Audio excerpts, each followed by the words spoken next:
everyone. Welcome to Grey Matter, the podcast from Greylock, where we share stories from company builders and business leaders. I'm Sarah Guo, a general partner at Greylock. Joining me today is Linda Lian, who is the co-founder and CEO of Common Room. Common Room is the intelligent community growth platform. Greylock partnered with Common Room last year when we led their Series B. Since then, community has become an even bigger driver for many kinds of organizations, from open source software and developer tools companies to all kinds of SaaS, data platforms, and Web3 organizations. The Common Room team has been hard at work with their beta partners and is today officially launching its first GA product. Linda, thank you so much for joining us on Grey Matter. Thank you, Sarah. Happy to be here. So first of all, congratulations are in order. Exactly 1 year ago today, Common Room came out of stealth after working hand in hand with pioneers in community like Figma, Asana, and DBT Labs. I must commend your team on just sticking to very clear deadlines of a year. At a high level, what exactly does Common Room as a product do? Common Room is for the fastest growing private and public companies who believe that their community is a growth driver and differentiator. So we help these companies at every stage of the maturity curve, from early stage companies like Temporal, who are heading into hypergrowth, to the fastest growing publicly traded companies like Atlassian. Common Room is an intelligent community growth platform. Now you're releasing a product that anyone can use. Before we get into the details of the GA, talk to us a little bit about how you identified this problem in the first place. So in 2016, I was a junior investor at an early stage VC fund called Madrona Venture Group. One of the best things about the opportunity to be a venture investor is that you get to dive deep into industries and business models that are fundamentally reinventing the way that software is built, distributed, and adopted.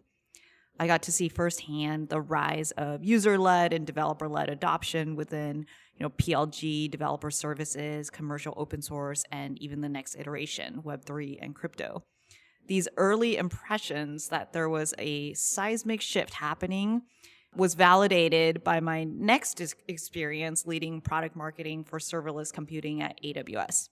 So at AWS, we found that our most innovative services were experiencing gangbusters growth, not through a traditional sales-led model, and AWS has an incredible sales team, but rather through enabling developers to get hands-on with the service, helping them feel supported, and then building and scaling champion programs that would spread education and enablement to more developers.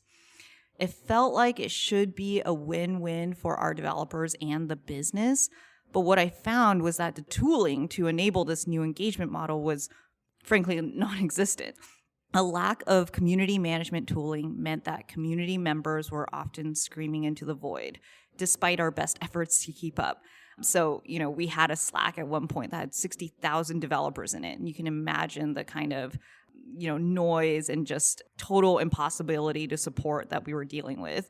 A lack of intelligence and analytics meant that identifying signal from noise on customer feedback or quickly surfacing customers that needed help was nearly impossible. Building our champion program from scratch was incredibly manual. It was an effort of internet stalking at the time. Don't even get me started on how we attempted to measure and report on outcomes.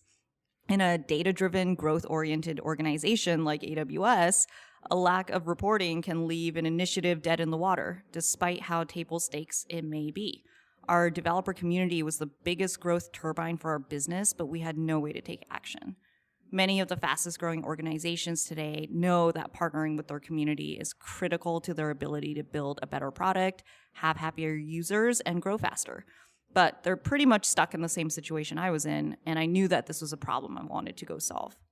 You left AWS in early 2020, and you spent some time thinking about how to solve this problem. You were iterating through different things that you could build to support somebody in your position. How did you land on intelligence and figure out what you wanted to build first? In true community-led fashion, we built a community of community leaders at companies that we respected before we ever wrote a line of code. We knew that partnering with these top community leaders was the key to building the right solution in a space where nothing existed and finding that product market fit. Most successful new companies today probably share this mindset, right? When you invest in a seed company, you're probably looking for them to have an existing user base already. And so when I left Amazon, I spent 2 quarters just talking to our community. I showed them iterations upon iterations of Figma designs. I don't even think we had an engineer. Every founder on the product market fit journey has had moments where what they thought they wanted to build was fundamentally not what their customers needed. So I have some fun stories. A little known fact is we actually started Common Room to build a place. I had these grand visions of the Slack forum baby that would rule them all, because Slack wasn't built for customer engagement and forums felt antiquated and old school. Folks were excited, but I'll never forget the day when Claire, who is the director of community at Figma, said, "Hey, this whole Slack forum to rule them all thing sounds great conceptually, and I've spent hours with you looking at your Figma designs, but I don't need another place. I have too many. I have Slacks, Discords, forums, social, in-person, digital events and meetups, swag stores. What I really need is something that ties it all together so that I have a place and my team has a place to get actionable insights to better service our community."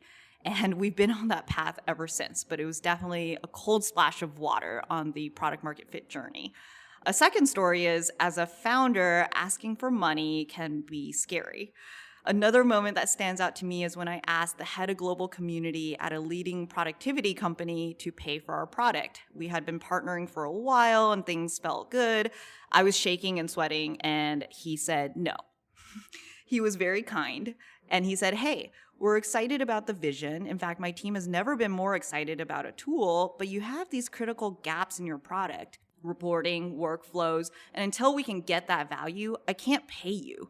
It wasn't a great feeling, but it turned out to be one of the most valuable experiences on this journey. So we hustled, and we're proud to call that customer one of our best and closest ones today. I think what I'm most proud of throughout this journey are the customers who started as our design partners within our design partner community. They've seen the first product designs in Figma to now doing 100+ seat deployments of Common Room to cross-functional stakeholders that partner closely with community and DA teams, like customer success, product, revenue teams. Our community has pushed us every step of the way in how we build our product and the problems they want to solve for. We're now in production with some of the fastest growing industry-leading community-led companies out there, and we're just getting started. We're kind of a poster child for how having your entire organization focused on the needs of your community results in a better product.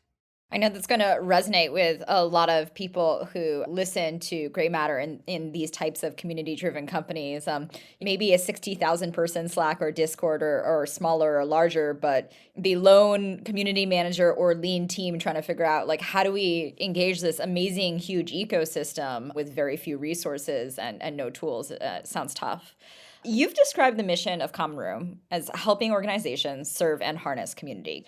It's a very loaded word. We keep saying it. Can you define what community means to you? Yeah, in the previous iteration, Community 2.0, I guess you could call it, community was a word that was associated with a support forum or even owned social networks, if you remember Yammer. Community was a place, right? Today, community is a much more broadly defined term. We actually define your community as your users and champions anywhere where they want to engage with you. That could be chat, forum, digital, in person. The reason why community-led growth is taking the center stage now is because for the fastest growing companies today, your users are the biggest growth turbine of your business. On the technology consumer side, the big change in how people are interacting and evaluating technology is that they're going to go where they want to interact with you. The example I always like to use is if I go out to a dinner and I don't have a great experience, I'm not going to email the restaurant. I'm going to Yelp about it. And that's exactly what we see happening with technology buyers today. If they have product feedback, they won't necessarily send you a ticket in Zendesk. They're more likely to tweet about it or to compare notes with their peers.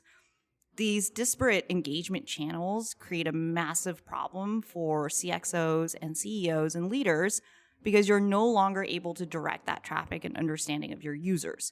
You have to meet them where they are, and if you want any visibility, you have to correlate all of this yourself.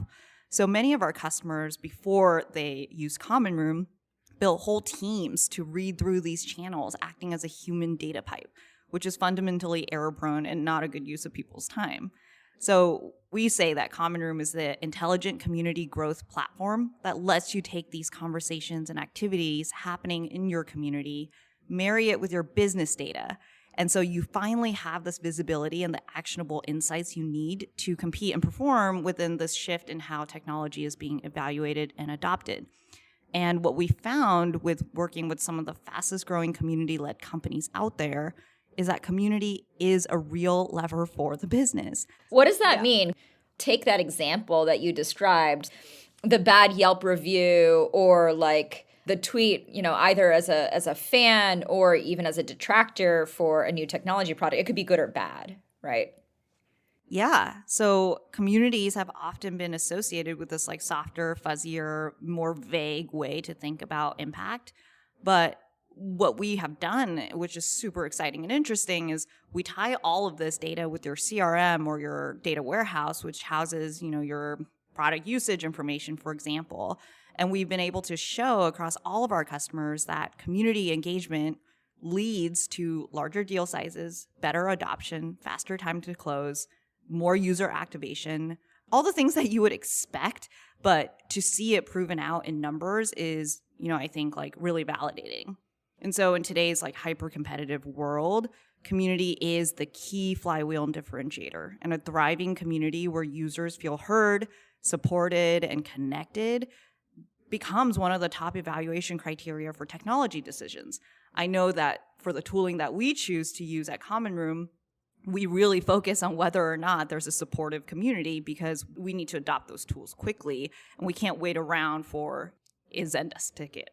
That really resonates. I know one thing that's really entered the conversation, even in how Greylock looks at a lot of software businesses, is what community adoption looks like, right? Because we know that turns into better products, better word of mouth, more efficient go-to-market, and better adoption of those products once people buy. I'm biased, but I think it's a huge business driver now. Okay, so there's the story of the problem and then, what community means to businesses. How does it help? Who is it for? It's the only tool out there that brings together community engagement, product usage, and customer data into a single place and uses intelligence to surface actionable insights to help companies figure out what's most important, nurture key personas, measure program impact, and collaborate across the entire organization. So that last piece is really interesting, and like the idea of collaborating across an entire organization. Let's take one segment, open source, for example. Like it's not traditionally like the entire organization collaborating with the open source community. Commercial open source has been around for a while, but how do you think about the relationship of commercial open source companies to their communities and developer relations in particular, and how that might be changing? Yeah, it's a super fascinating topic, and we see it every single day. So commercial open source is not a new paradigm. It's been around since the 70s. Historically, open source was in many ways a backlash to the proprietary software movement, which at the time was highly protective, often sold top-down with predatory pricing practices and vendors that like quite literally designed around lock-in. That top-down selling motion and lock-in meant that companies built and successfully sold products that end users weren't actually happy and successful with. We think that time is over, and I think everyone would agree. And whether you're running a cloud software service or selling commercial OSS, companies need to be much more user-friendly and community-centric. Technology consumers today demand that.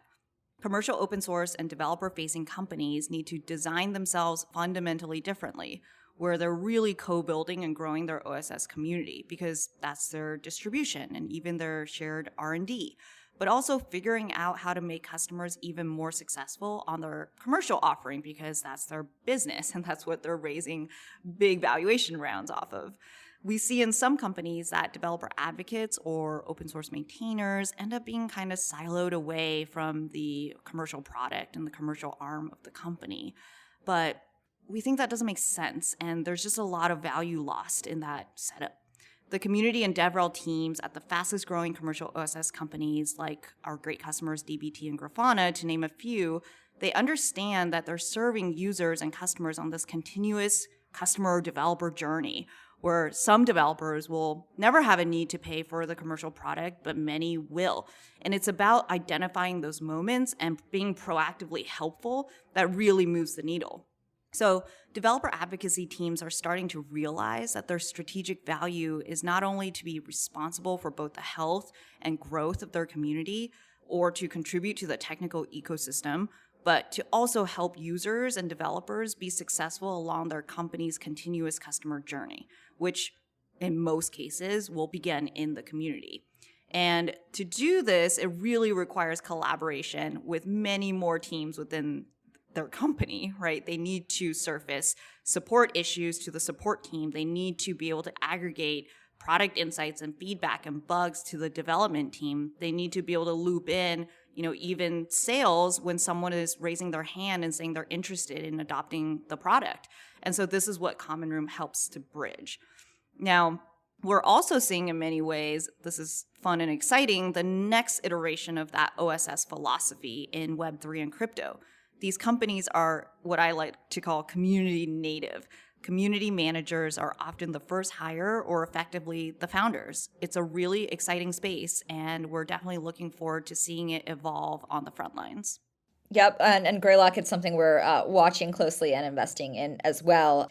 It's been super exciting seeing companies in our portfolio, both, in the I don't know if I love the term Web 2 space, but let's say in developer ecosystems and technical products and SaaS products, say like Clint at Cribblewood, first slide of his investor presentation, like we're a community-driven company, and then have every company in crypto claim that. So I think it's definitely a movement. Yeah, and we're very thrilled to call Cribble one of our customers. Excellent. When we invest in companies, we have some intuition as investors at Greylock, especially for personas that we might know well, like, let's say, leaders of product and community-led growth companies, as to what the problems are and what sort of solutions people would be interested in. But what we're really looking for is, as you said, people who are really customer-centric, right? And who have that intuition, but then are going to listen to their users and then try to respond to that in a strategic way. And my sad sob story is, for our listeners at least, is that Linda and I have known each other for a really long time. And I've always loved and respected her. And we actually knew each other when she was a venture investor and through her time at AWS. And at some point she was like, hey, I want to work on this community thing. And I think we should work on a Slack replacement or Discord replacement because it doesn't do all these things that we really need it to.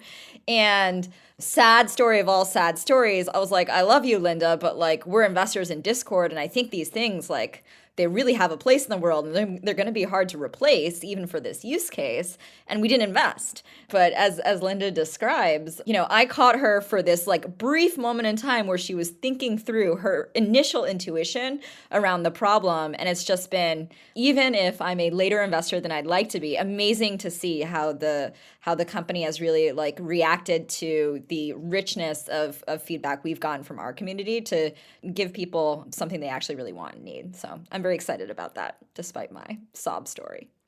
Hey, you're still very early. Yes, very early, but we like to be first. So, trying to take a different view of the product as well. From a technical standpoint, what are the primary parts of Common Room? Yeah, Common Room is a really interesting, exciting, and frankly fun platform to build. So because we started by aggregating activity and engagement across all these disparate channels, social forums, GitHub support, meetups, the list goes on, in order to show you who your members are, we ended up with this data platform that combines structured but also unstructured conversational data into this user 360. So we can tell you who is tweeting at you. Are they a product manager at Nike? How they're using your product? Are they a power user in your latest and greatest feature? And then finally, about the account. How much is Nike spending with your business? This community context data store is a real technical challenge because CDPs and customer data warehouses don't really have this concept of conversational context. But we believe it's critical for doing business in the modern age. On top of that, we wrap this data platform with AI and analytics so we can parse through all of the 24/7 streaming data to surface the signal from the noise. And what this does is this enables us to power a robust and configurable set of workflows in an action layer. So for example, for many of our customers that are open source, we see that they might have 1 to 2 members engaging in the community, maybe across GitHub, Twitter, and Slack, and seemingly overnight that goes from 1 to 2 to 20 or 30. That's a massive indicator that you should reach out to that company and the specific individuals because something is going on there, and that can lead to paid engagement or revenue or just a better experience for the community. As the community leader, you want to alert the appropriate teams, but more importantly, you just want to make sure that these community members are getting the human support and help that they need and that they aren't stuck. And so before Common Room, all of this was just completely invisible and not actionable. We can also see across your entire community and all the conversations happening there and layer on top of it sentiment and categorization. Is this a bug? Is this a question? Is this a feature request? And make sure that community teams can triage all of this and then systematically help product teams build the right roadmap faster. We hear from community teams all the time that they're one of the closest to the voice of the community, but they're not necessarily always taken seriously by product because everything they say is largely anecdotal today. Great. Let's talk about some of the different personas you just mentioned. Like, what are the patterns you see of how like community teams or developer relations like use Common Room with other personas?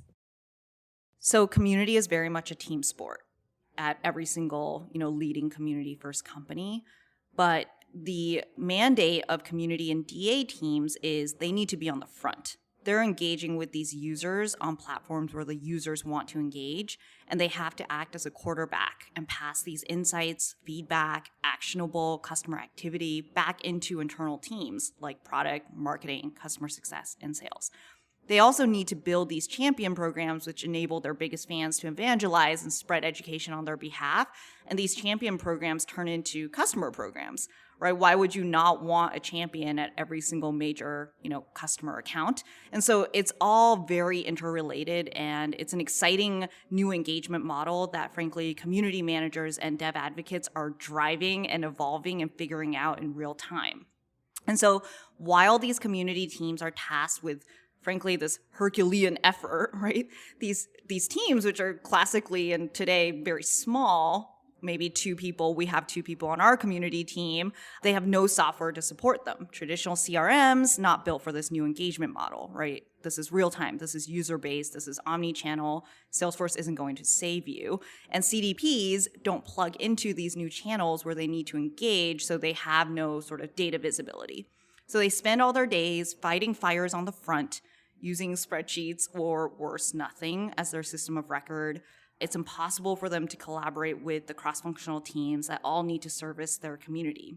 Their insights into their users and what they need are mostly anecdotal and reactive, and they can't measure the impact of their work, so it makes it impossible to ask for more resources. It's almost like a constant flywheel of discontent.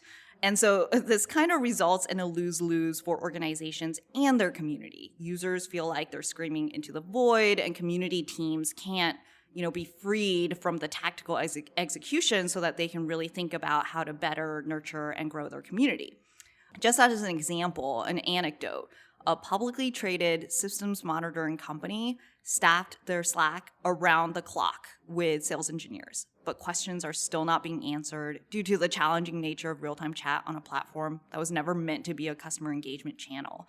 The community team at a fast-growing productivity company spends all day fielding questions from semi-anonymous users across their forums, social media, and support channels with little knowledge of the users they're surfacing, much less the accounts that these users belong to or an ability to bring up and bubble up the most pressing product issues back to the development teams. These are really important problems, and they're really tricky to solve because you need the scale and the automation without losing the authentic human interaction that makes community. Those stories definitely resonate. Even in my own portfolio, we have companies that are growing freemium businesses. They'll have tens of thousands of active free users. We'll have one community manager. And then there will be this issue where leadership actually says, we believe in community, right? At the highest level. then the one community manager will have no tools, and then they'll basically be unable to keep up with the volume of people that are interacting with. And then because it doesn't actually connect back to the business, even if the CEO says like, we believe in community and there's a community manager, when it comes down to like thinking about headcount, they tend not to staff that team because they still look at it as a cost center, right? And then they're like, the cost center is not being, like, developer relations or whatever is not being as impactful as I'd like them to be. And like, I need to focus on like revenue or product. And I think this visibility that you guys are offering people will really unlock, I think, much more investment in community.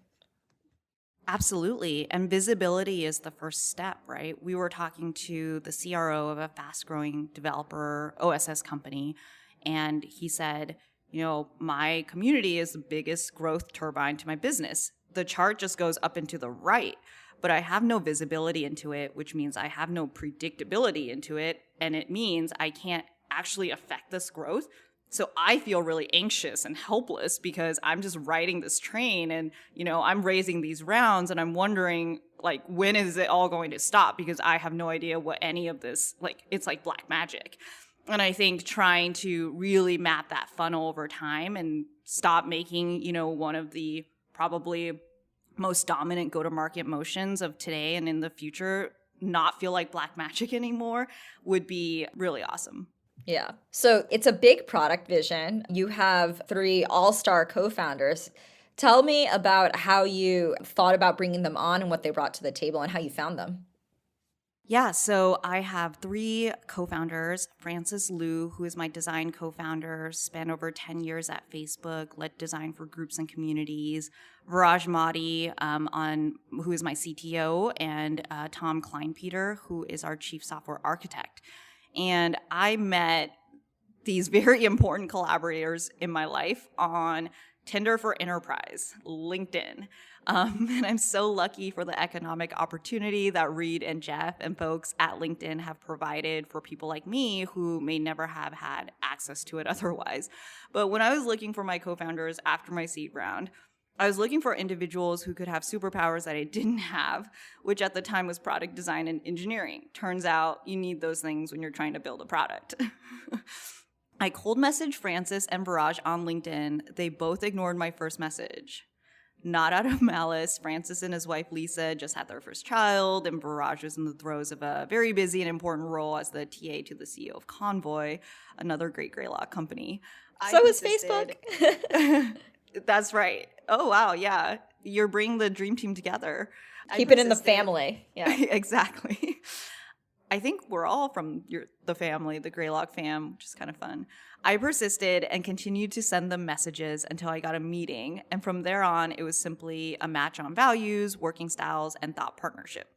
Viraj was the one who brought our other engineering co-founder, Tom, on board because they have had a long partnership going back decades. And then we all spent a lot of time aligning on our core values, why we would embark on the startup journey, speaking about the different scenarios that would happen, including what would happen if things didn't go well, or sometimes what's scarier to imagine, what would happen if things went well. And that strong foundation has let us kind of weather all the slings and arrows and changes of startup building. And it's also enabled us to have this incredibly transparent communication, which I think is still core to our culture today. Yes, I think it is definitely a defining attribute of like transparency and directness and killing the ego. So, we've talked about how you launch with some like high profile, very well respected customers as beta testers. That also sounds scary because a lot of companies, they kind of want to get their products to a certain place or to a certain like level of thesis clarity before they really start working with users.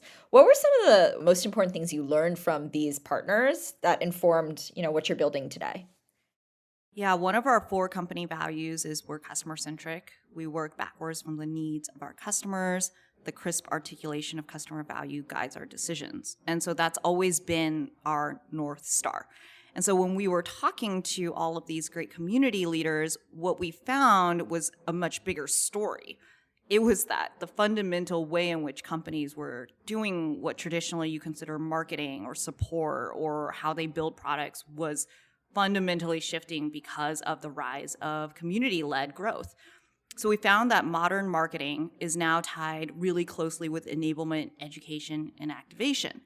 The CMO of a top open source company has resourced a technical SDR team that has no quota and whose sole mission is to assist developers who sign up for their self-serve cloud product to learn and adopt the software. We found that modern support means being responsive anywhere your users choose to engage. It doesn't have to be in a support ticketing queue. The community team at a leading collaboration tool spends all day fielding questions from users across their forums, social media, and support channels. And so they have to do this. It's table stakes, right? They can't afford not to be where the conversations are. We also found that building a better product faster means having a constant pulse on the feedback of your community. The CEO of a top product management tool tasked his team with creating thousands of product tags on feedback coming in through social platforms like Twitter, support channels, forums, even, Reddit, all sorts of places in order to help him prioritize the product roadmap. This was all manually done. And because their user engagement is so omni-channel and community-based, this becomes incredibly inefficient and not scalable. They just have no system. And so when we heard about these use cases, we internalized that feedback and we started out with a platform where we could see the beginnings of how we could tackle each and every one of these pain points over time. For example, Asana, they have an award-winning community. They drive business impact today by connecting Asana ambassadors to accounts. Ambassadors often lead the charge for evangelizing Asana at their organizations, and Common Room enables the community team and customer success teams to find and engage with potential ambassadors for healthier accounts and better business outcomes. Another example is dbt Labs, the creator and maintainers of the data transformation tool dbt. They use Common Room to support their community of 24,000 and growing every day data practitioners. Common Room helps dbt track community growth, identify top advocates, and understand what topics are most important to the dbt community at any given time. We also enable the community team to partner cross-functionally, right? Remembering community is a team sport, to do things like improve product experience through direct access to community feedback, streamlining event management by managing speaker information, and driving attendee engagement all in one place. We also have an awesome customer that is growing incredibly quickly, Temporal. They have a super robust community from leading tech companies like Snap and Netflix and Descript, Datadog, and Instacart. And the Temporal customer team uses Common Room to quickly find and nurture relationships with these top organizations who may be interested in their hosted offering. So it's identifying, again, those intent signals to adopt the product and making sure that you as a brand are there to help your developers through that customer journey. You guys are GA today. It's been a ride. What's next for Common Room? What stood out in the last couple months coming up to GA? Yes, we're generally available today. Teams of all sizes can spin up Common Room in just a few minutes for free. I often joke with Sarah, we have a 10-year roadmap already, but it's not really a joke. We're just excited to get out there and keep building with our community. I think one of the really awesome things we did was we brought in our community pre-GA and gave them a special couple of days to onboard into Common Room. And we had our community war room going where all of our product folks and engineers were there, helping everybody onboard and test out our self-serve motion. And so that was a great example of just community and us coming together to kind of figure this out before the curtains lifted. Additionally, we have a great community of founders, leaders, developer advocates in our own community, which we call Uncommon. One of the most fun and rewarding aspects of building Common Room is that we're building not just the product, but best practices, playbooks, and learnings with all the people who are trying to figure out this space with us. I fundamentally believe that software companies can't just be a product anymore. They need to provide a platform of economic opportunity through community, which enables their users to grow and learn and expand their career based on all the expertise. And I think that's a future that we can all get behind and one that we're excited to build at Common Room. Awesome. Thanks so much, Linda, for being with us on Grey Matter, and try out the free product from Common Room today.